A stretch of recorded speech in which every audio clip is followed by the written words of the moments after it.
نحمدہ و نصلی علی رسولہ الکریم اما بعد فاعوذ باللہ من الشیطان الرجیم بسم اللہ الرحمن الرحیم قال اللہ تعالی الحمد للہ الذی انزل علی عبدہ الکتاب ولم یجعل لہ عوجا صدق اللہ العظیم رب اشرح لی صدری ویسر لی امری واحلل عقدۃ من لسانی یفقہوا قولی واجعل لی وزیرا من اہلی آمین یا رب العالمین۔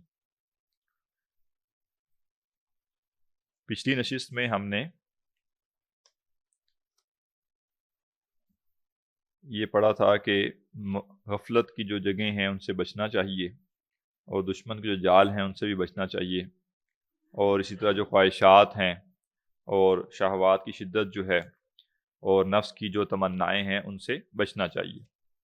اسی حوالے سے اگلا جو متن ہے وہ ہے کہ فَإِنَّ رسول اللہ صلی اللہ علیہ وسلم قال، پس اللہ کے رسول صلی اللہ علیہ وسلم نے فرمایا اعدا اعدائک نفسک التی بین جنبیک، کہ تمہارا جو سب سے بڑا دشمن ہے وہ تمہارا نفس ہے جو تمہارے پہلوؤں کے درمیان۔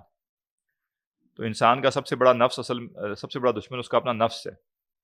اپنے نفس کی مان کر اور اپنے نفس کی خواہشات پوری کرنے کے چکر میں انسان اس درجے تک پہنچ جاتا ہے جو حیوانیت سے بھی بدتر ہے۔ آج کے دور میں ہم آئے دن اس طرح کی خبریں سنتے رہتے ہیں کہ جس کو ہم کہتے ہیں نا انسانیت سوز قسم کے واقعات پیش آ رہے ہوتے ہیں اور ایسے ایسے مظالم ہوتے ہیں، یا کوئی شخص محض اپنی خواہشات نفس کو پورا کرنے کے لیے لوگوں کو لوگ قتل بھی کر دیتے ہیں اور اس درجے تک چلے جاتے ہیں۔ تو اس کی وجہ کیا ہے؟ کیونکہ نفس جو ہے اس کو وہ دشمن نہیں سمجھتے، اور جو اندر سے ان کے خواہش آ رہی ہے اس خواہش کو ان کو لگتا ہے کہ یہ بالکل ٹھیک ہے اور اس کو پورا کرنا بالکل ٹھیک ہے۔ تو ایسا نہیں ہے۔ اس کا ہرگز یہ مطلب نہیں ہے کہ نفس کی ہر خواہش غلط ہے۔ تو ایک فلٹر لگانا پڑتا ہے جو یہ دیکھتا ہے کہ نفس جو تقاضا کر رہا ہے کیا وہ اللہ کے حکم کے، اللہ کی مرضی کے خلاف تو نہیں ہے۔ اگر وہ خلاف ہے تو پھر ہمیں اس سے بچنا ہے، اور اگر وہ خلاف نہیں ہے، اللہ تعالیٰ کی مقرر کردہ حدود کے اندر ہے، تو پھر اس کو پورا کیا جا سکتا ہے۔ مثلا اگر نفس جو ہے وہ چاہتا ہے کہ لذیذ غذا کھائی جائے، تو اگر یہی نفس لذیذ غذا کھانے کی تمنا کر رہا ہے روزے کے دوران تو ہم اس کی بات نہیں مانیں گے، اور اگر یہی نفس جو ہے وہ لذیذ غذا کھانے کی تمنا کر رہا ہے روزے کے علاوہ تو ہم اس میں پوری کر سکتے ہیں، بشرطے کہ وہ حلال چیز ہو اور حلال ذرائع سے آ رہی ہو۔ تو گویا نفس جو ہے اس کے بعض تقاضے جائز ہوتے ہیں یا جائز دائرے کے اندر ہوتے ہیں، ان کو پورا کیا جا سکتا ہے، اور بعض تقاضے جو ہیں وہ پورے نہیں کیے جا سکتے۔ تو ناکام کون ہوتا ہے؟ ناکام وہ شخص ہوتا ہے جو نفس کے آگے ہتھیار ڈال دیتا ہے، یہ یوں کہیے کہ جو اپنے نفس کا مطیع و فرمانبردار ہو جاتا ہے۔ جیسے آگے انہوں نے فرمایا وَإِنَّمَا سَارَتْ أَعْدَاءَ أَعْدَائِكَ لِطَاعَتِكَ لَهَا، یہ نفس جو ہے یہ تمہارا سب سے بڑا دشمن اس لیے بن جاتا ہے کہ تم اس کی اطاعت کرتے ہو، ٹھیک ہے نا، تم اس کے ماتحت چلے جاتے ہو اور تم اس کی ہر بات ماننا شروع کر دیتے ہو، تو پھر یہ نفس چوڑا بھی ہو جاتا ہے اس لحاظ سے۔ اس لیے آپ دیکھیں نا کہ سرکشی کا آغاز جب انسان کرتا ہے تو بڑی ہو سکتا ہے بیسک سی سرکشی ہو، بنیادی سی یعنی ہلکی سی سرکشی ہو، لیکن ایک دفعہ بندہ اس کی طرف چل پڑے تو پھر نفس وہاں رکتا نہیں ہے، پھر یہ سرکشی میں اور آگے سے آگے بڑھتا ہے، اس کے مطالبات اور آگے سے آگے بڑھتے چلے جاتے ہیں۔ اس لیے پہلی بات تو اس دائرے سے باہر نکلنا نہیں چاہیے، اور اگر کوئی انسان کبھی غلطی سے نکل بھی جائے تو واپس آئے، پھر لوٹے۔ وَكُلُّ أَمْرٍ اشْتَبَهَ عَلَيْكَ فِيهِ الْحَقُّ، بڑی اہم بات اب وہ کر رہے ہیں، اور ہر وہ معاملہ جس میں تم پر حق جو ہے وہ مشتبہ ہو جائے، حق گڑمڑ ہو جائے، سمجھ نہ آ رہی ہو کہ صحیح بات کیا ہے۔ دیکھیے موجودہ دور میں یہ مسئلہ بہت کامن ہے کہ بھئی کس کو سنیں، کس کو پڑھیں، کدھر جائیں، ہر بندہ یہ کہہ رہا ہے، تو جہاں حق گڑمڑ ہو جائے کیا کرنا ہے وہاں پہ فَأَرِزْهُ الْكِتَابِ وَالسُّنَّةِ، اس کو کتاب و سنت پر پیش کرو، والآداب الصالحہ، اور صالح آداب پر۔ کرائٹیریا دے دیا انہوں نے، جس شخص کا بھی آج یہ کنسرن ہے کہ میں کیسے طے کروں کہ کیا حق ہے اور کیا باطل ہے، تو حق و باطل یا صحیح و غلط طے کرنے کے لیے آپ کو کسوٹی چاہیے ہوتی ہے، ایک معیار چاہیے ہوتا ہے۔ آسمان سے کوئی الگ سے ایک آواز آ کر آپ کو حق و باطل میں فرق نہیں بتائے گی، کیونکہ آسمان سے کتاب آ چکی ہے، وہ کتاب اسی لیے آئی ہے کہ اس کو پڑھا جائے، اس کو سمجھا جائے۔ اب جب لوگ یہ پوچھتے ہیں کہ جی ہم کیسے دیکھیں، ہم کیسے جانیں کہ کون صحیح ہے کون غلط ہے، تو اگر علم کے بغیر، علم حاصل کیے بغیر اس کا کوئی حل ہوتا تو علم کی ضرورت ہی نہ ہوتی۔ اگر کوئی شخص حق تک بغیر علم کے ہی پہنچ جاتا اور تسلی ہوتی اس کو کہ میں حق تک پہنچ گیا ہوں، تو پھر علم کی کوئی ضرورت باقی نہ رہتی، پھر تو گویا یہ وقت گزاری کا معاملہ ہو گیا نا۔ لہٰذا بغیر علم کے آپ نہیں جان سکتے کہ کون صحیح ہے اور کون غلط۔ اور اچھا، اب سوال یہ ہے کہ علم کون سا ہے جس کے ذریعے آپ کو پتہ چلے گا کہ کیا صحیح ہے اور کیا غلط ہے؟ تو اس کا جو طریقہ ہے وہ یہ ہے کہ وہ کہہ رہے ہیں کہ فَاعْرِضْهُ عَلَى الْكِتَابِ وَالسُّنَّةِ، کتاب اور سنت دو ایسی چیزیں ہیں، دو ایسے سورسز ہیں جن سے ہم رجوع کریں گے جب ہمیں یہ دیکھنا ہوگا کہ کیا صحیح اور کیا غلط ہے، کیا حق ہے اور کیا باطل۔ لیکن اب عوام کیا سمجھتی ہے؟ عوام یہ سمجھتی ہے کہ کتاب و سنت کی طرف جانے کا مطلب ہے کہ قرآن کا ترجمہ آپ لے لیں اور آپ اس کو پڑھ لیں، اور اسی طرح آپ احادیث کا ترجمہ اٹھا کر پڑھ لیں تو آپ کو پتہ چل جائے گا کہ کتاب و سنت کیا کہتی ہے۔ یہ اصل میں بہت بڑی غلط فہمی ہے۔ کیوں غلط فہمی ہے؟ کیونکہ کتاب و سنت کا اسلوب ایسا نہیں ہے کہ کتاب و سنت ایک مسئلے کو ایک جگہ ایک عنوان باندھ کے پوری طرح بیان کر دے۔ نہ حدیث کی کتب میں یہ معاملہ ہے اور نہ قرآن کا یہ معاملہ ہے۔ قرآن میں اگر آپ یہ جاننا چاہیں گے کہ تقویٰ سے کیا مراد ہے، تو ایک سورت یا ایک رکوع یا دو رکوع ایسے نہیں ہیں جو تقویٰ کو بیان کرتے ہوں، اور بس آپ اس ایک سورت کو پڑھ لیں تو آپ کو پتہ چل جائے تقویٰ کیا ہے۔ بلکہ تقویٰ کا ذکر قرآن میں سینکڑوں مرتبہ آیا ہے، اور تقویٰ کے الگ الگ جو شیڈز تھے وہ بیان ہوئے ہیں۔ ان سب مقامات کو سامنے رکھیں گے تو تقویٰ کی سمجھ آئے گی کہ تقویٰ کا پورا تصور اسلام کیا بیان کرتا ہے۔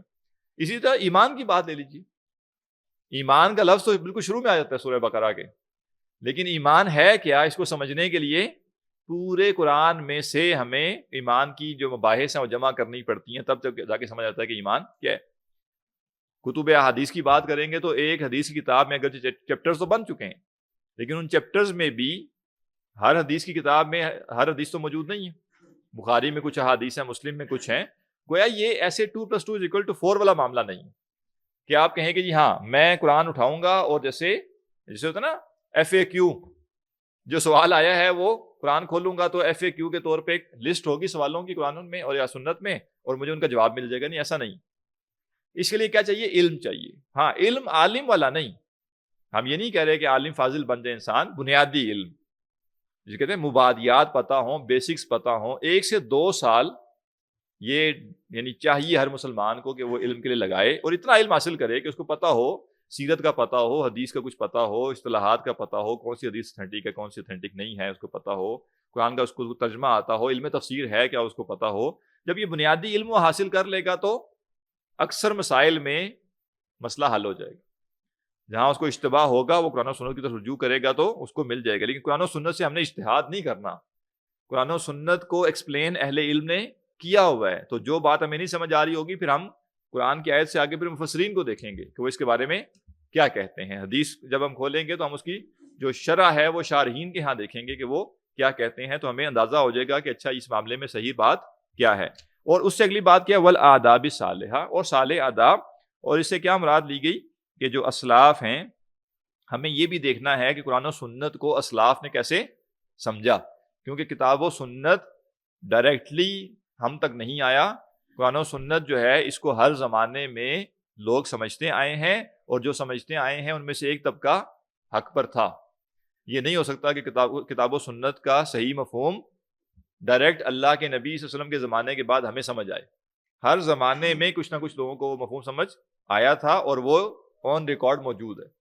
تو یہ 3 چیزیں ہمیں کرنی پڑیں گی، 2 تو سورسز ہیں کتاب اور سنت، اور تیسرا ان سورسز سے رہنمائی لینے والے لوگ۔ جیسے دیکھیے نا کہ قرآن مجید نے کیا کہا؟ اہدنا الصراط المستقیم صراط الذین انعمت علیہم، سیدھے رستے کے ساتھ بھی بتایا کہ وہ رستہ ان کا جن پر تیرا انعام ہوا، اور پھر آگے قرآن نے بتا دیا کہ انعام یافتہ لوگ کون ہیں، ٹھیک ہے نا؟ وہ انبیاء ہیں، صدیقین ہیں، شہداء ہیں اور صالحین ہیں۔ تو گویا خود کتاب و سنت بھی یہ بتاتے ہیں کہ اس پر عمل کرنے کے لیے آپ کو پریکٹیکل گائیڈنس کہاں سے آئے گی؟ ان افراد سے جو آپ سے پہلے اس کتاب و سنت کو سمجھ کر اس پر عمل کر چکے ہیں۔ تو کتاب و سنت اور اسلاف، ان کو ہم سامنے رکھیں گے تو بڑے مسئلے حل ہو جائیں گے۔ ہر شخص جو ہے وہ مجتہد نہیں ہے کہ وہ کہے کہ اچھا جو بھی مسئلہ آئے گا تو میں خود حل کروں گا۔ وہ بڑی سادی سی بات ہے، یہ دنیا کے معاملات میں بھی ہم یہی کرتے ہیں۔ میڈیکل کا مسئلہ آ جاتا ہے کوئی کہ کس ڈاکٹر سے علاج کرانا ہے، تو کوئی ریلائبل ڈاکٹر ڈھونڈتے ہیں، کسی ریفرنس سے کسی کے پاس تسلی کرنے جاتے ہیں، خود ان سے بحث و مباحثہ نہیں کرتے، خود میڈیکل کی کتابیں کھول کے نہیں دیکھتے ہم کہ اچھا جی کون سا ڈاکٹر ٹھیک ہے، میں خود طے کروں گا۔ کیونکہ وہاں پہ پتہ ہے نا کہ اگر میں نے غلط طے کیا تو جان جا سکتی ہے. یہاں چونکہ دین میں جو نقصان ہو رہا ہے وہ آپ کو ظاہر نظر نہیں آ رہا, مطلب وہ گمراہ ہو بھی گیا تو اگلے دن سے کوئی اس کو یعنی دورے تو نہیں پڑھنا شروع ہو جائیں گے نا کہ اس کے بعد چلے وہ گمراہ ہو گیا ہے. لہٰذا یہاں بندہ لائٹلی لیتا ہے کہ ٹھیک ہے بس میں نے خود ہی پڑھ لیا, خود ہی سمجھ لیا.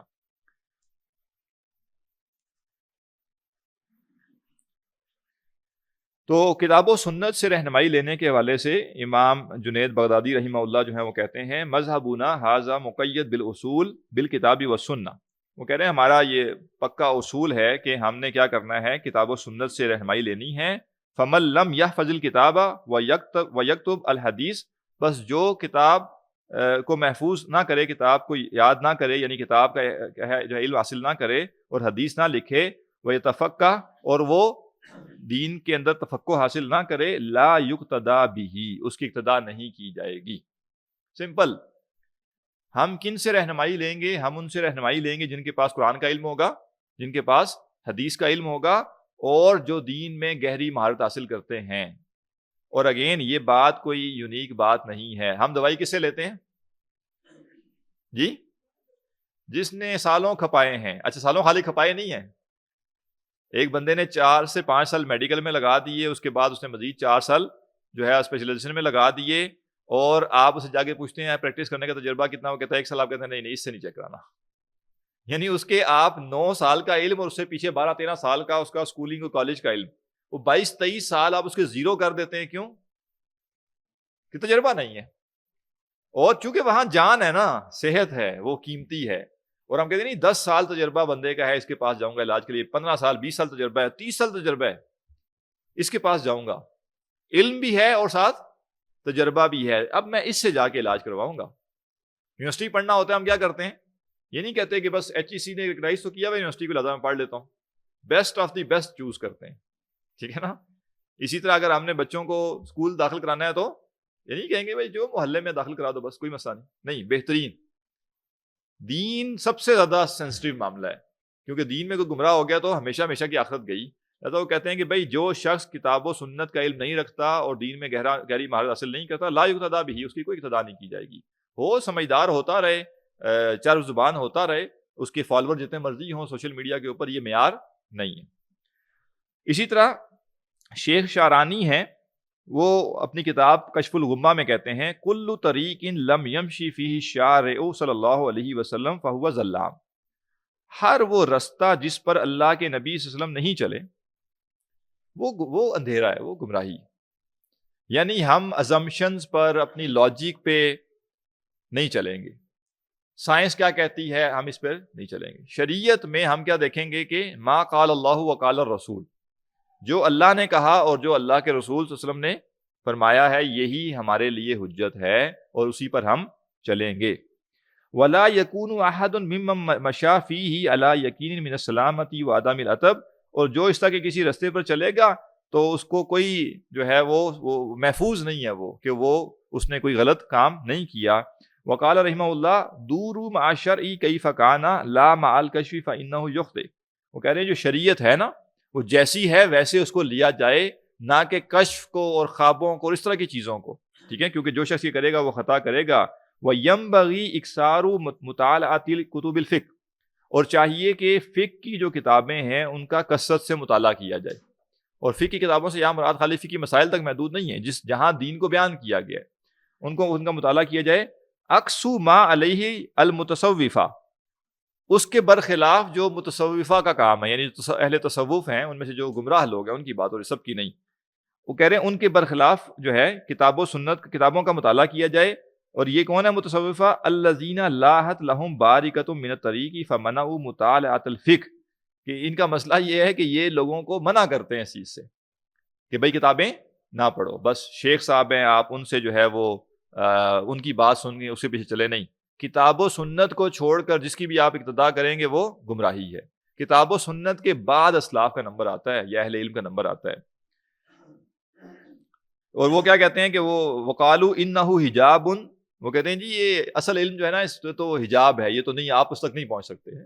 وش دی گل جو ہے نا اس تک آپ نہیں پہنچ سکتے, لہٰذا وہ تو آپ کو کوئی حضرت صاحب بھی بتائیں گے نہیں, ایسا نہیں ہے. حضرت صاحب یا استاد جو ہے اس کی اپنی اہمیت ہے, لیکن وہ کتاب و سنت کے دائرے میں رہے گا تو اس کی بات کو لیا جائے گا. اسی طرح امام غزالی رحمہ اللہ جو ہے کتاب احیاء علوم الدین میں کہتے ہیں قال الجنید رحمہ اللہ قال لی السری، کہ امام جنید بغدادی رحمہ اللہ نے کہا کہ مجھ سے سری نے کہا شیخی یومن، جو ان کے استاذ تھے، ایک دن، اذا کمت من عندی فمن تجالس. بڑی پیاری بات ہے، ٹھیک ہے نا، کہ وہ کہہ رہے ہیں کہ جب تم میرے پاس سے اٹھتے ہو تو کس کے پاس بیٹھتے ہو، ٹھیک ہے نا. آپ استاد اپنے شاگرد سے پوچھ رہے ہیں، استاد کون ہے؟ سری رحمہ اللہ، اور وہ پوچھتے ہیں اپنے شاگرد امام جنید بغدادی رحمہ اللہ سے کہ تم میرے پاس سے اٹھتے ہو تو کہاں جاتے ہو، ٹھیک ہے. قلت، تو انہوں نے کہا المحاسبی، میں امام محاسبی کے پاس بیٹھتا ہوں. کون ہے امام محاسبی؟ جن کا یہ ہم رسالہ پڑھ رہے ہیں. فقال، تو انہوں نے کہا نعما، بہت خوب، بہت اچھا، خذ من علمہ و ادبہ، ان کے علم اور ادب میں سے لو، یعنی ان کا جو علم ہے اور ان کا جو ادب ہے اس کو اختیار کرو. وَدَعْ عَنْكَ تَشْكِيكَهُ الْكَلَامِ وَرَدَّهُ عَلَى الْمُتَكَلِّمِينَ، اور ان کا جو علم الکلام اور متکلمین کے اوپر رد ہے نا اس کو چھوڑ دو، ٹھیک ہے نا. کیوں؟ کہ ان کے نزدیک یہ جو علم الکلام کا کام تھا ان کا وہ صحیح نہیں ہے، لیکن اس کے باوجود دیکھیں کیا کہہ رہے ہیں کہ ان کا علم اور ان کا ادب لے لو، اور جو علم الکلام والی سائڈ ہے ان کی اس کو تم چھوڑ دو. ثم لما ولیت سمعته یقول، وہ کہتے جب میں اٹھ کے گیا تو میں نے جاتے ہوئے ان کو سنا یقول، وہ کہہ رہے تھے جعلک اللہ صاحب حدیث صوفیا، جعلک اللہ صاحب حدیث صوفیا، اللہ تعالیٰ تمہیں بنائے صاحب حدیث صوفی. ٹھیک ہے، اس کو ذرا نوٹ کیجئے گا، میں وضاحت کرتا ہوں. استاد اپنے شاگرد کو، حضرت جنید بغدادی رحمہ اللہ کو، ان کے استاد کیا دعا دے رہے ہیں؟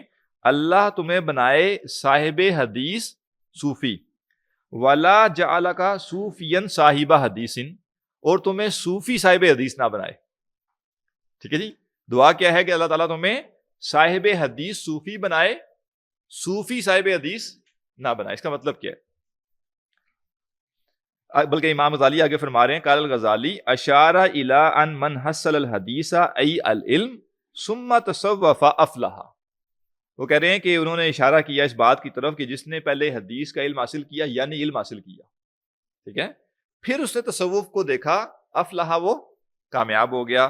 ومن تصوف قبل العلم، اور جس نے علم سے پہلے تصوف کو اختیار کیا، خاطر بنفسہ، اس نے اپنے آپ کو خطرے میں ڈال دیا. اب ہوتا کیا ہے، جب کوئی شخص تصوف کو اختیار کر لے گا علم حاصل کیے بغیر، تو اب اگر وہ علم حاصل کرے گا بھی تو وہ علم بڑا سلیکٹڈ سا ہوگا، وہ اس کو ایک خاص تناظر میں ایک خاص اینک پہنا کے چیزیں پڑھائی جائیں گی.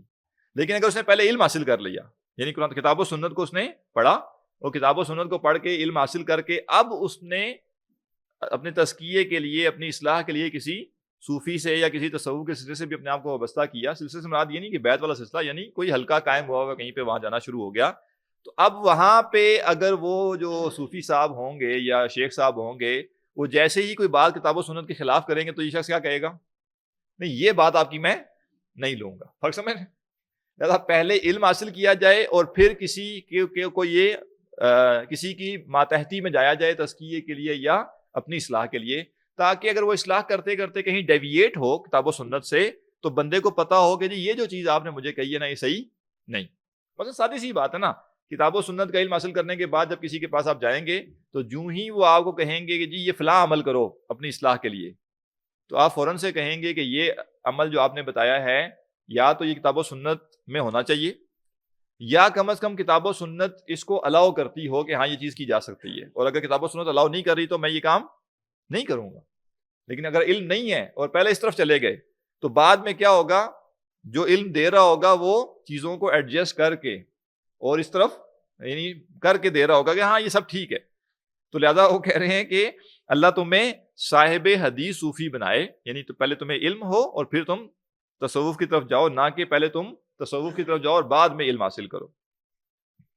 وقال الحافظ ابن رجب الحنبلی رحمہ اللہ تعالیٰ فی کتابہ شرح حدیث العلم، ابن رجب رحمہ اللہ جو ہیں وہ اپنی یہ کتاب میں کہتے ہیں وَكَثِيرٌ مِّمَّنْ يَدَّعِي الْعِلْمَ الْبَاطِنَ وَيَتَكَلَّمُ فِيهِ وَيَقْتَصِرُ عَلَيْهِ، کہ اکثر وہ لوگ جو یہ دعویٰ کرتے ہیں کہ ان کو علم باطن حاصل ہے اور وہ اس بارے میں کلام کرتے ہیں اور اس پر وہ جیسے کہ اس کے اوپر وہ ٹیک لگا لیتے ہیں، یزم العلم الظاہر، وہ علم ظاہر کی مذمت کرتے ہیں، الذی هو الشرائع والاحکام والحلال والحرام، اور یہ علم کون سا علم ظاہر؟ یہی تو اصل میں علم شریعت ہے، یہی علم احکام ہے، یہی حلال اور حرام کا علم دیتا ہے۔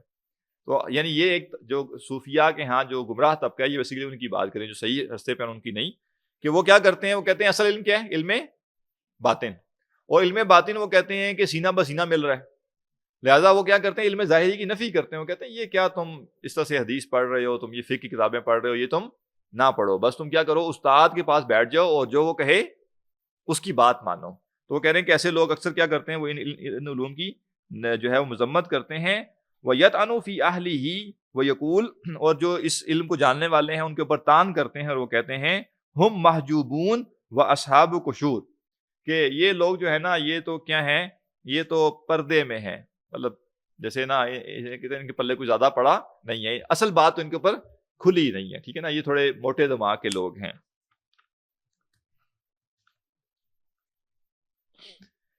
آگے ایک بڑا جو ہے نا وہ پیارا نقطہ ہے، وَهَؤُلَاءِ كَمَا قَالَ الْجُنَيْدُ وَغَيْرُهُ مِنَ الْعَارِفِينَ، وہ کہتے ہیں کہ اسی طرح بعض امام جنید بغدادی رحمہ اللہ اور بعض اہل معرفت نے کہا کہ وَصَلُوا وَلَكِنْ إِلَى سَكَرٍ، کہ یہ جو ہوتا ہے نا صوفیاء کا یہ طبقہ جو ہے جو کہتا ہے کہ کتاب و سنت کو نہیں پڑھنا، بس جو اس شیخ نے کہہ دیا ہے، جو بزرگ نے کہہ دیا وہی ماننا ہے، اور بس ہے نا فنا فی شیخ، بس آپ جو ہے نا جو شیخ کہہ رہے ہیں وہی کریں آپ بس نا۔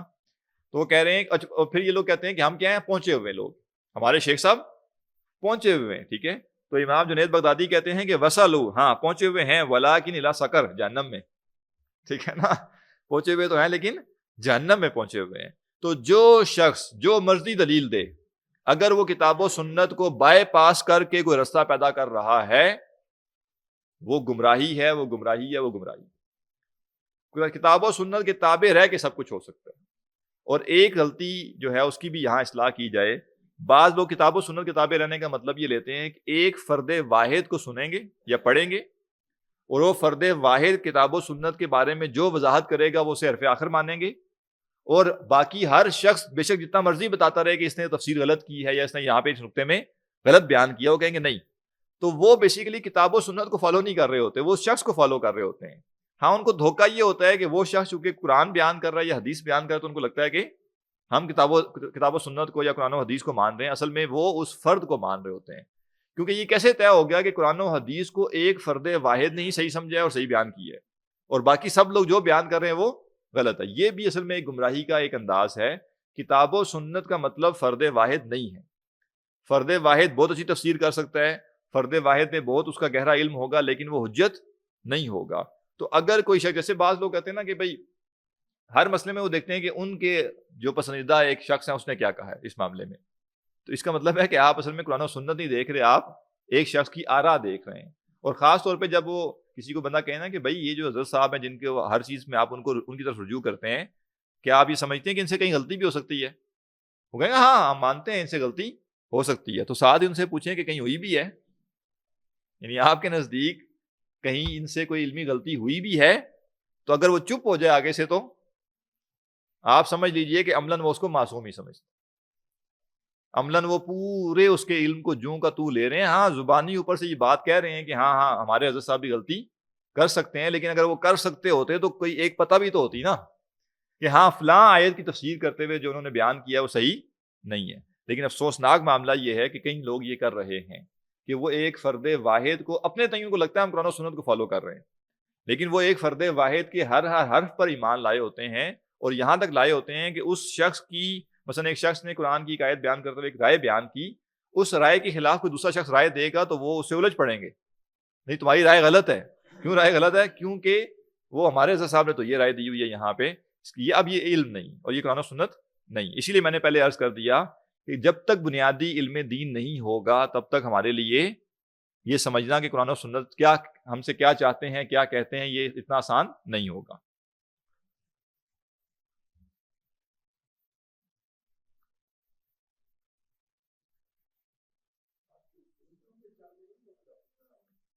نہیں میں تو ابھی صرف ہاں یہ بیسیکلی جو امام ہے نا عبد الفتاح ابو غدہ رحمہ اللہ، انہوں نے جو کچھ نکات بیان کیے ہیں نا وہ ابھی بیان کیے ہیں. تو ہم بات کیا کر رہے تھے کہ جہاں پہ کسی حق کے بارے میں اشتباہ ہو کہ کیا چیز حق ہے کیا چیز باطل ہے، تو انہوں نے کہا کہ فَعَرِضُهُ عَلَى الْكِتَابِ وَالسُّنَّةِ، اسے کتاب و سنت پر پیش کرو، والآداب الصالحہ، اور جو صالح آداب ہیں ان پر اسے پیش کرو. اسی طرح امام احمد بن حنبل رحمہ اللہ جو ہے نا، ان سے پوچھا گیا، کسی نے ان سے پوچھا قیل لاحمد بن حنبل ایام المحنہ، امام احمد بن حنبل رحمہ اللہ کے زمانے میں معتزلی جو خلیفہ تھا اس نے ایک عقیدہ گھڑ لیا کہ قرآن اللہ کی مخلوق ہے، اور سب کو اس بات کے اوپر آمادہ کرنے کی کوشش کی اور جبر بھی کیا کہ لوگ مانیں. اس کو خلق قرآن کا عقیدہ کہا جاتا ہے. ایک گمراہی تھی ایک زمانے میں، بڑا اس کا شور مچا. تو چونکہ امام احمد بن حنبل رحمہ اللہ اپنے زمانے کے سب سے بڑے امام تھے، تو ان کو زبردستی منوانے کی کوشش کی گئی اور وہ نہیں مانے، کیونکہ وہ مان جاتے تو سب مان جاتے اور یہ عقیدہ پھر آگے جیسے جاری ہو جاتا. تو ان کو پھر قید کیا گیا، اور قید پہ ان کو جو ہے وہ اتنا مارا گیا کہ کہا جاتا ہے کہ ہاتھی کو بھی مارا جائے نا وہ بلبلا اٹھے. اتنا ٹارچر کیا گیا ان کو اس بات پر کہ وہ یہ مان لیں. تو یہ جو مشکل مرحلہ تھا نا، یہ جو مشکل کا وقت تھا، تو اس کو کہا جاتا ہے محنہ. یہ محنہ کا دور تھا. اسی لیے نا ایک بڑا پیارا وہ جو ایک محاورہ ہی کہہ لیجیے اس کو، کہ دو لوگوں کے بارے میں کہا جاتا ہے کہ یہ جو امت ہے نا، 2 دن اس امت کے اوپر ایسے آئے ہیں کہ 2 لوگ اگر سٹینڈ نہ لیتے تو گویا بظاہر ایک بڑا امت کا جو ایک بڑی چیز امت سے کھو جاتی. ذرا تھیوریٹیکل بات ہے، اللہ نے حفاظت کی ذمہ داری لی ہوئی ہے اور اس نے حفاظت کرنی تھی. تو کیا کہا جاتا ہے کہ ابو بکر یوم الردہ، پہلا دن کون سا ہے کہ حضرت ابو بکر نے جب لوگ مرتد ہونا شروع ہو گئے، مانین زکوٰۃ تھے، حضرت ابو بکر کے سوا سب کی رائے تھی کہ ان سے جنگ نہ کی جائے، نرمی کر دی جائے. اگر اس دن نرمی ہو جاتی تو کیا ہوتا؟ ابھی شاید ہم زکوٰۃ کا نام بھی نہ سن رہے ہوتے. تو وہ اکیلے کھڑے ہو گئے، انہوں نے کہا کہ میں جنگ کرنی پڑے گی، ان سے جنگ کروں گا، یہاں تک کہ اگر کوئی اللہ کے نبی صلی اللہ علیہ وسلم کو زکوٰۃ ان کے زمانے میں زکوٰۃ دیتے ہوئے جو ہے وہ اونٹ کے جو گردن میں رسی ہے وہ دیتا تھا تو وہ بھی میں اسے لے کر رہوں گا، کوئی گنجائش نہیں ہے.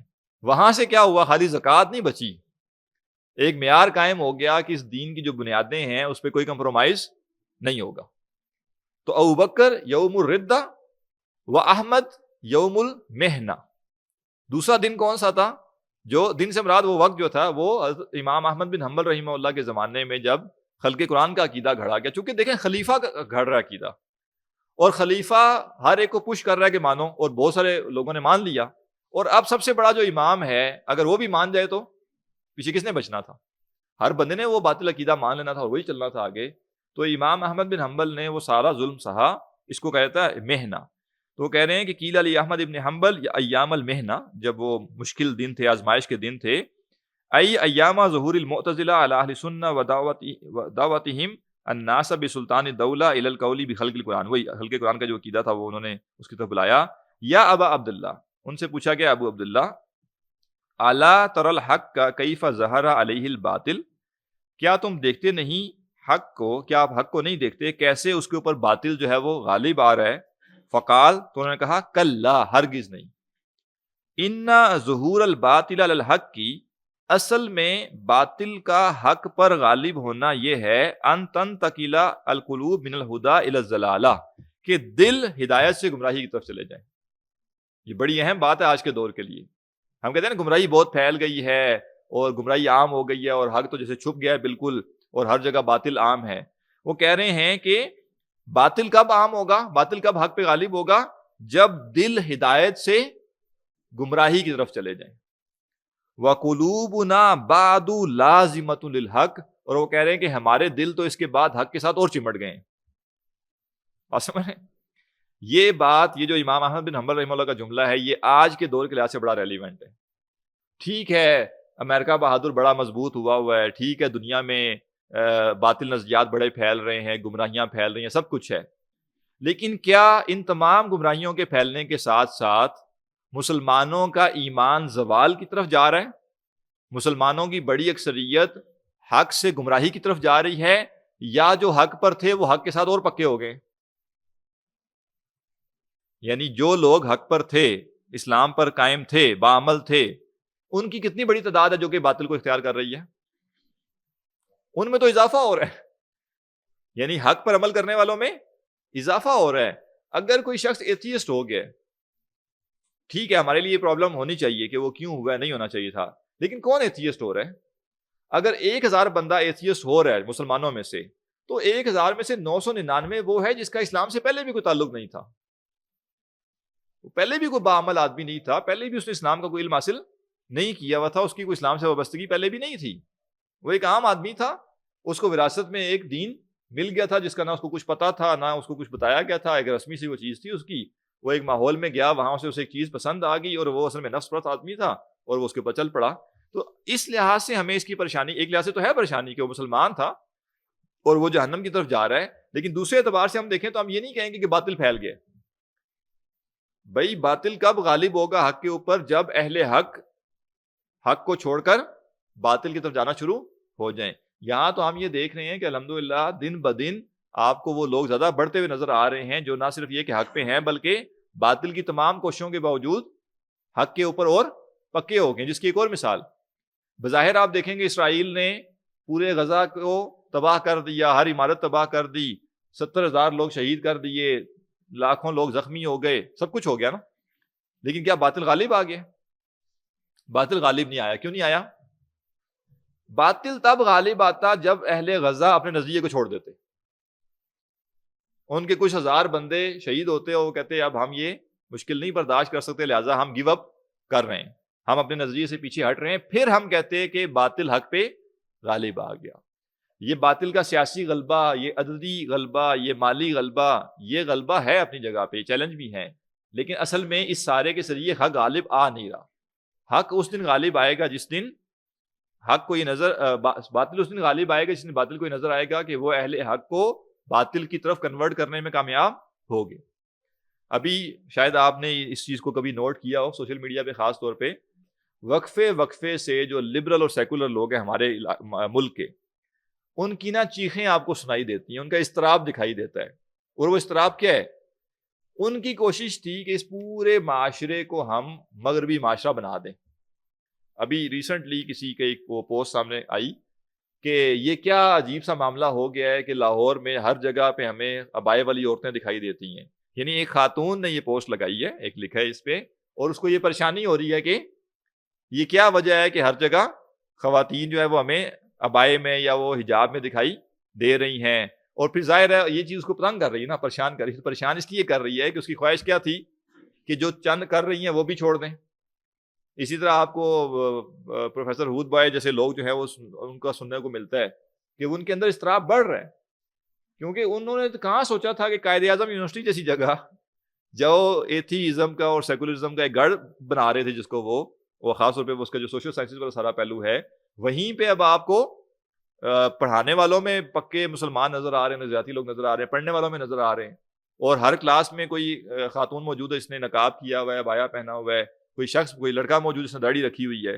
تو یہ ان کا اضطراب بڑھ رہا ہے، اور اضطراب کیوں بڑھ رہا ہے؟ وہ یہ جان چکے ہیں کہ اصلاً باطل حق پہ غالب نہیں آ رہا۔ ٹھیک ہے، سیاسی غلبہ آپ کے پاس ہے، فوجیں آپ کے پاس ہیں، ٹیکنالوجی آپ کے پاس ہے، لیکن یہ سب کچھ کر کے بھی آپ اسلام کو پسپا نہیں کر پائے۔ اور پسپا نہ کر پانے کا مطلب یہ ہے کہ اہل اسلام جو حقیقی لوگ ہیں، جو اسلام پر چلنے والے ہیں، وہ آج بھی اپنے اس پر قائم ہیں، بلکہ مضبوط ہوتے جا رہے ہیں اور ڈٹتے چلے جا رہے ہیں، اور دن بدن ان کی تعداد بھی بڑھ رہی ہے۔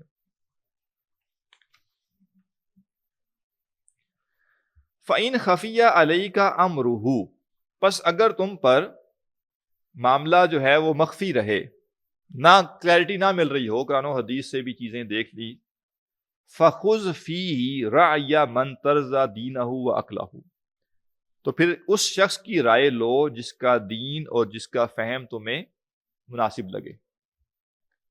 ٹھیک ہے، یعنی کتاب و سنت کو میں نے پڑھا، سمجھنے کی کوشش کی، مجھے تسلی نہیں ہو رہی، تو پھر جو میرے اساتذہ ہوں گے جن سے میں دینی علم لے رہا ہوں، پھر میں ان کے پاس جاؤں گا۔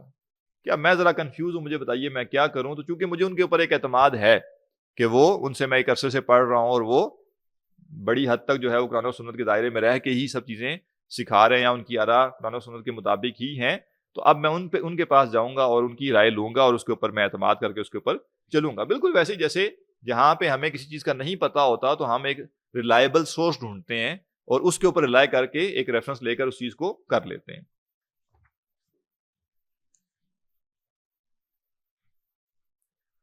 وَعْلَمْ أَنَّ عَلَى الْحَقِّ شَاهِدًا بِقُبُولِ النَّفْسِ لَهُ، اور جان لو کہ جو حق ہے نا اس کا ایک گواہ بھی ہے، اور وہ گواہ کیا ہے؟ نفس کا قبول کرنا اسے. یعنی جو حق ہوتا ہے انسان کا جو ضمیر ہے اگر وہ زندہ ہو، سلامت ہو، انسان کی فطرت پاک ہو، تو انسان کے اندر باطل سے ایک دوری، ایک بعد ہوتا ہے اور حق سے ایک قرب ہوتا ہے اور ایک اس میں آمادگی ہوتی ہے. جیسے کسی بھی مجلس میں آپ بیٹھے ہیں، دو لوگ بحث و مباحثہ کر رہے ہیں، تو آپ کا دل بتا رہا ہوگا کہ ان میں سے صحیح کون ہے. جو بھی سرکمسٹانسز آپ کے سامنے اس کے مطابق، پیچھے حقائق کیا وہ ایک الگ بات ہے. اب یہ ایک الگ بات ہے کہ آپ کا دل تو کہہ رہا ہے کہ یار یہ بندہ ٹھیک بات کر رہا ہے، دوسرا غلط کر رہا ہے، لیکن جو غلط کر رہا ہے وہ آپ کا رشتہ دار ہے یا آپ کا دوست ہے، اور آپ ہمت نہ کر پائیں وہاں اس کا اظہار کرنے کی، لیکن اندر سے دل کیا کر رہا ہوگا؟ دل تو بتا رہا ہوگا کہ دونوں میں سے صحیح کون ہے. تو اس طرح وہ کہہ رہے ہیں کہ جان لو حق و باطل میں جہاں معاملات گڑمڈ ہوں، قرآن و سنت کو دیکھو، وہاں بھی معاملہ کلیئر نہ سمجھ آ رہا ہو تو قرآن و سنت کے اوپر چلنے والے جو اہل علم ہیں ان سے رہنمائی لے لو کہ وہ کیا کہتے ہیں اس معاملے میں، چونکہ ان کا علم زیادہ ہوگا نا، وہ زیادہ گہرائی سے قرآن و سنت کو جانتے ہوں گے، جواب وہ قرآن و سنت کی روشنی میں ہی دیں گے. اور ساتھ وہ کہہ رہے ہیں کہ یہ بھی جان لو کہ جو دل ہے نا، دل کی قبولیت یا نفس کی قبولیت جو ہے یہ بھی ایک گواہ ہے حق کا. یعنی جیسے ہوتا ہے نا کہ بھائی تمہارا دل زیادہ بہتر بتائے گا، یعنی اپنے دل سے پوچھو، اگر تمہارا دل مطمئن ہے تو ٹھیک ہے. جیسے آگے وہ کہہ رہے ہیں الا تری لقول رسول اللہ صلی اللہ علیہ وسلم، کیا تم نے اللہ کے رسول صلی اللہ علیہ وسلم کا یہ قول نہیں دیکھا؟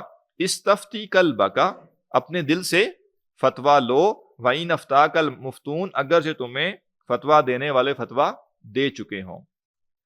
اب یہ نا جو حدیث ہے کہ دل سے فتویٰ لو چاہے تمہیں فتویٰ لوگ دے چکے ہوں، اس حدیث پر نا ذرا کلام تفصیل سے کرنے کی ضرورت ہے، کیونکہ یہاں بہت سی غلط فہمیاں بھی لوگوں کے ہاں پائی جاتی ہیں کہ اچھا دل سے فتویٰ لینے کا مطلب یہ ہے، لہذا اکثر لوگ ہم دیکھتے ہیں وہ کہتے ہیں کہ بھئی میں نے اپنے دل سے ہی فتویٰ لے لیا، یا میرا دل مطمئن ہے لہذا میں یہ کر رہا ہوں.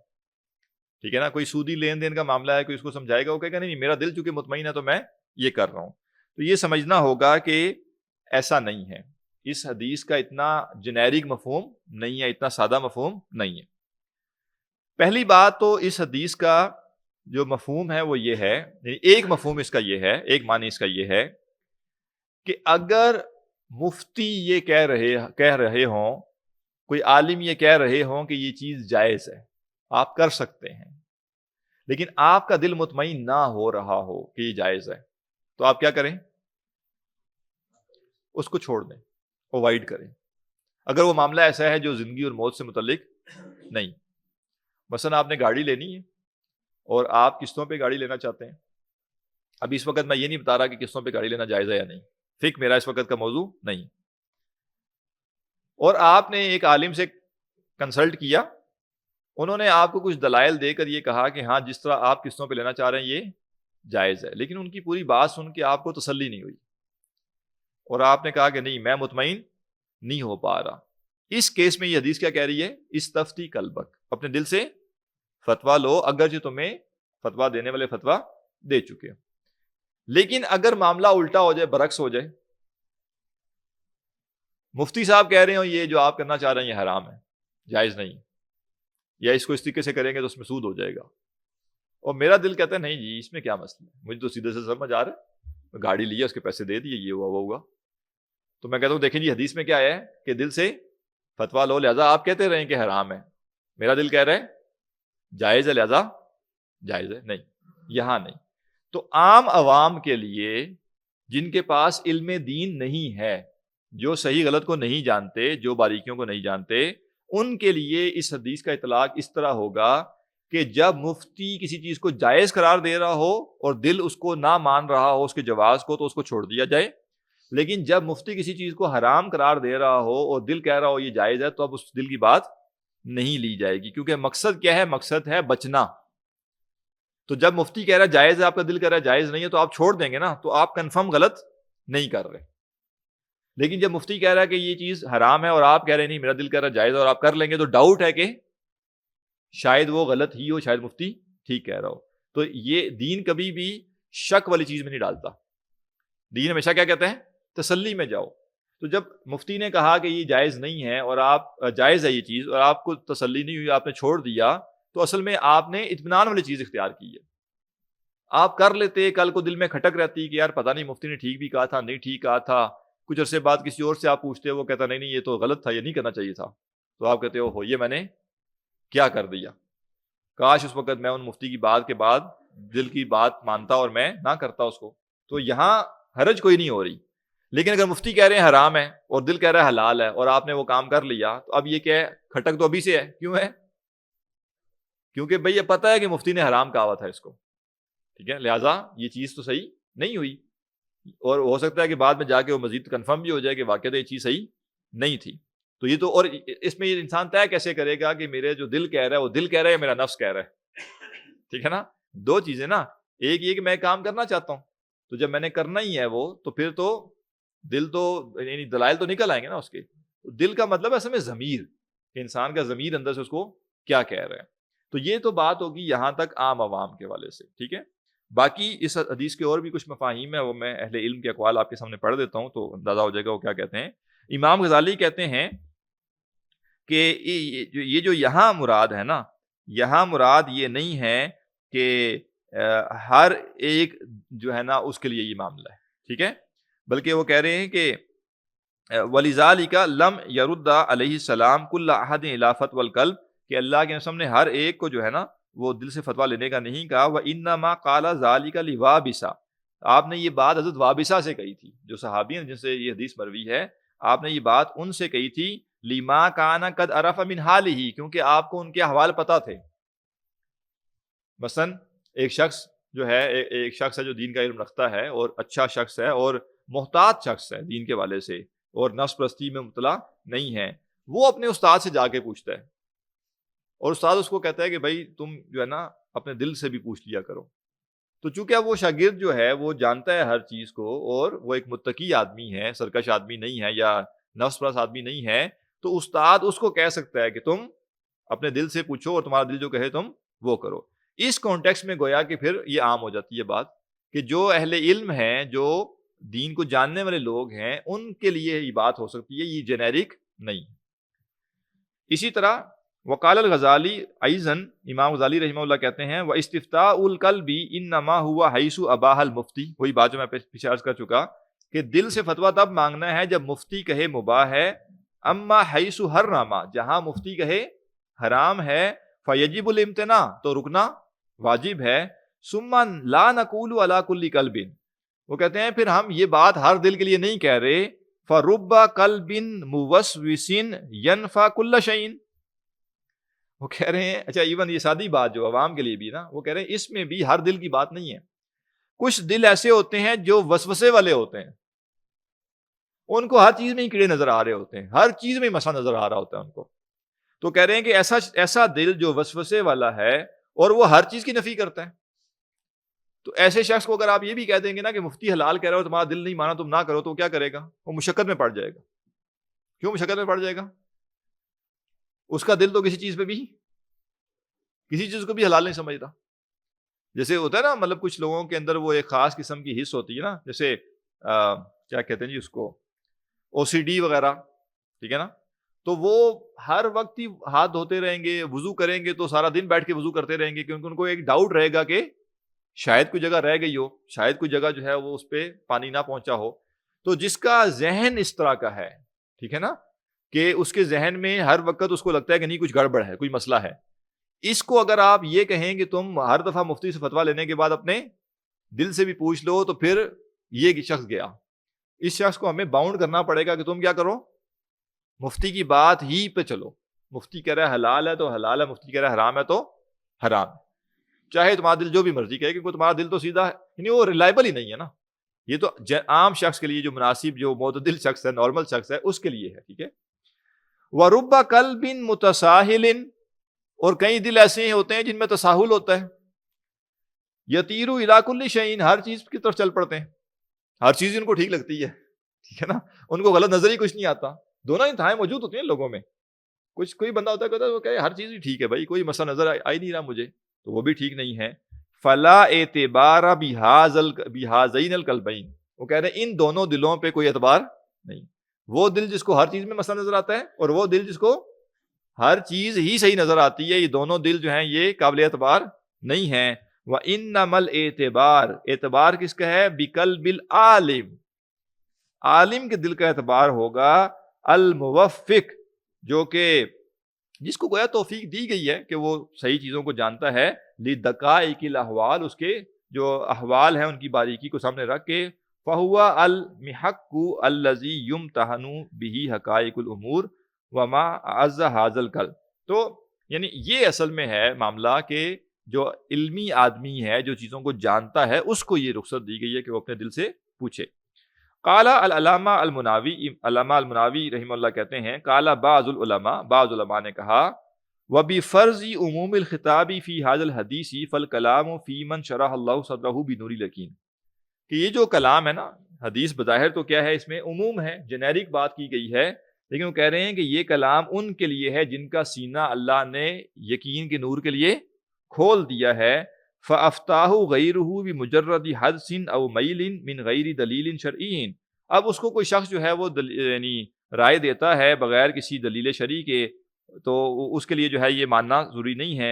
وَإِلَّا لَزِمَهُ اتِّبَاعُهُ وَإِن لَّمْ يُشْرَحْ لَهُ صَدْرُهُ, ورنہ اگر تو شرعی دلیل ہوگی تو پھر بات ماننی پڑے گی, چاہے دل مطمئن نہ بھی ہو. جب کسی نے کہہ دیا یہ چیز حرام ہے اور اس کی دلیل یہ ہے, اب ہمیں کیا کرنا پڑے گا, اس کی بات ماننی پڑے گی. ہاں کوئی شخص اپنے پاس سے ایک بات کہہ رہا ہے, دلیل کوئی نہیں دے رہا, تو اب ہم اس کی بات ماننے کے پابند نہیں.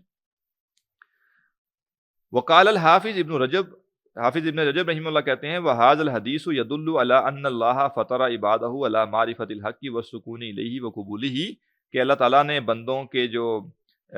بندوں کو فطرت پہ پیدا کیا ہے, اور جو بندوں کی جو فطرت ہے نا وہ حق کی معرفت کو جانتی ہے, اور حق کی طرف اس کا ایک سکون اس کے اندر ہوتا ہے, اس کا ایک قبولیت ہوتی ہے. وَرَكَّزَ فِي اتِّبَاعِ مَحَبَّةَ ذَلِكَ وَالنُّفُورَ عَنْ ضِدِّهِ, اور اللہ نے کیا کیا ہے, بندوں کے دلوں میں یعنی جو فطرت پر لوگ ہیں حق کی طرف ایک محبت پیدا کر دی ہے, ایک رغبت پیدا کر دی ہے, اور جو حق کے خلاف یعنی باطل ہے اس سے ایک ضد پیدا کر دی, ایک نفرت پیدا کر دی ہے. وَلِهَذَا سَمَّى سُبْحَانَهُ مَا أَمَرَ بِهِ مَعْرُوفًا, اسی لیے اللہ نے جس کو حکم دیا اس کو کیا کہا, معروف. جو کام کرنے کو اللہ نے کہا ہے اس کو کیا کہا ہے, معروف. ہی امر بالمعروف, نیکی کا حکم. وَمَا نَهَا عَنْهُ مُنْكَرًا, اور جس سے روکا ہے اس کو منکر کہا ہے. منکر کیا ہے, معروف ہے بھلی چیز جانی پہچانی, اور منکر کیا ہے, جس سے نکارت ہو, جس سے آپ کو جو ہے وہ ناپسندگی ہو اس کے ساتھ. وَأَخْبَرَ أَنَّ قُلُوبَ الْمُؤْمِنِينَ تَطْمَئِنُّ بِذِكْرِهِ, اور بتایا کہ جو مومنوں کے دل ہیں وہ کس سے مطمئن ہوتے ہیں, اللہ کے ذکر سے.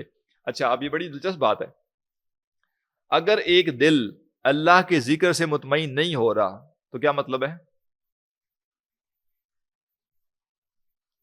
جی, کہ وہ دل صحیح نہیں ہے, کیونکہ اللہ نے بتا دیا ہے کہ جو مومن کے دل ہے وہ اللہ کے ذکر سے مطمئن ہوتے ہیں.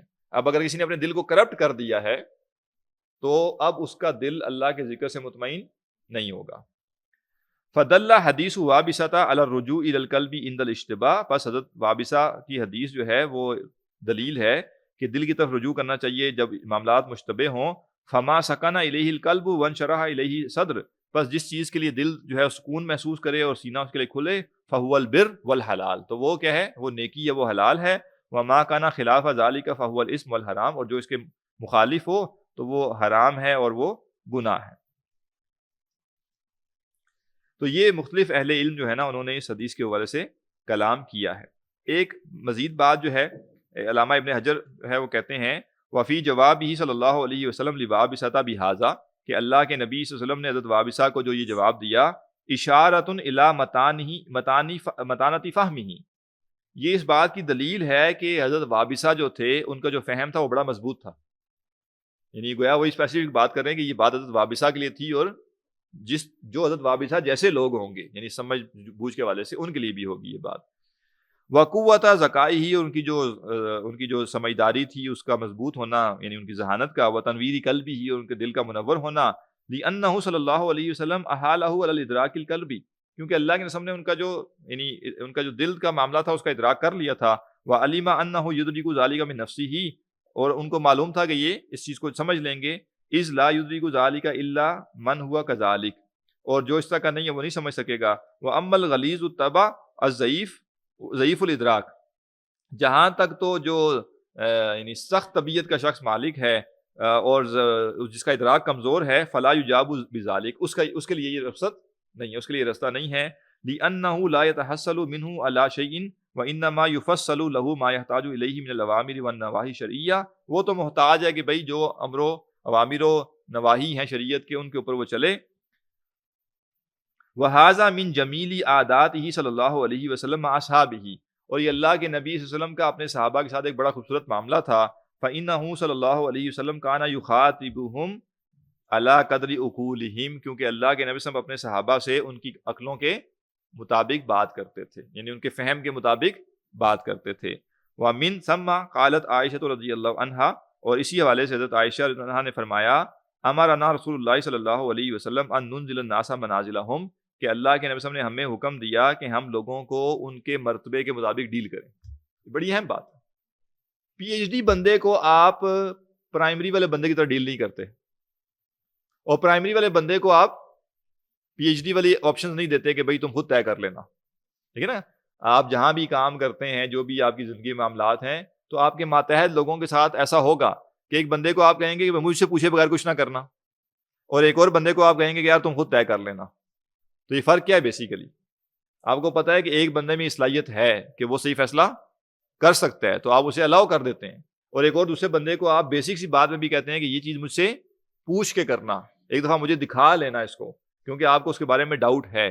تو اللہ کے نبی صلی اللہ علیہ وسلم نے حضرت وابصہ کو اس لیے یہ بات کہی تھی کہ آپ کو ان کے بارے میں یہ تسلی تھی کہ یہ اچھے مضبوط فہم کے اور ذہن کے مالک ہیں، اور یہ جب اپنے دل سے فتویٰ لیں گے تو کیا ہوگا، یہ صحیح اس کا صحیح استعمال کریں گے. لہذا آپ نے ان کو کہا، اور یہ ہر ایک کے لیے نہیں ہے.